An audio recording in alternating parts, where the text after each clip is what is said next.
কি হতে চলেছে স্যার? আপনি যা বলেন আমি দেখেছি, ভবিষ্যৎবাণীগুলো একদম লেগে যায়। বলুন sir. 61 battalion of Baluch regiment, 5.6 lakh Pakistan আর্মির মধ্যে আছে। ওরা ডিফেক্ট করবে, ওরা ছেড়ে দেবে পাকিস্তান আর্মি। ওরা কোথায় যাবে?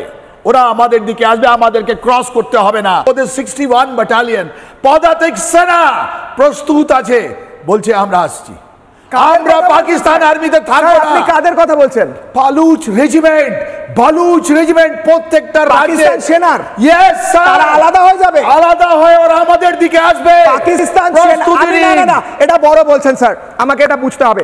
পাকিস্তান সেনার ইন্ডিয়ার বিভিন্ন, যেমন বালুচিস্তান ইন্ডিয়ার যেমন সেনার রেজিমেন্ট আছে বিভিন্ন, পাঞ্জাব রেজিমেন্ট আছে, সিন্ধ রেজিমেন্ট আছে, শিখ রেজিমেন্ট, খাইবার পাখতুনখোয়া পাকিস্তানের বালুচ রেজিমেন্ট আছে, বালুচিস্তানের বালুচ রেজিমেন্ট আছে। পাকিস্তান সেনার সেটা আলাদা হবে 100%। ভারতের পক্ষে আসবে। আপনি রেডি থাকুন, আপনি প্রস্তুত থাকুন। পাকিস্তান আর্মি সবথেকে বড় ভয় শুধু চাণক্য জানে, আর আপনি জানেন আমাদের ভারতের চাণক্য কে? উনি এটা ইনশিওর করেছেন যে একটাও গুলি না ফায়ার করে পাকিস্তান আর্মি পুরো নষ্ট করা। ওর মধ্যে বালুচ একটা ইনিশিয়েটিভ নিয়েছে, তারপর ফ্রন্টিয়ার ফোর্স প্রস্তুতি নেবে।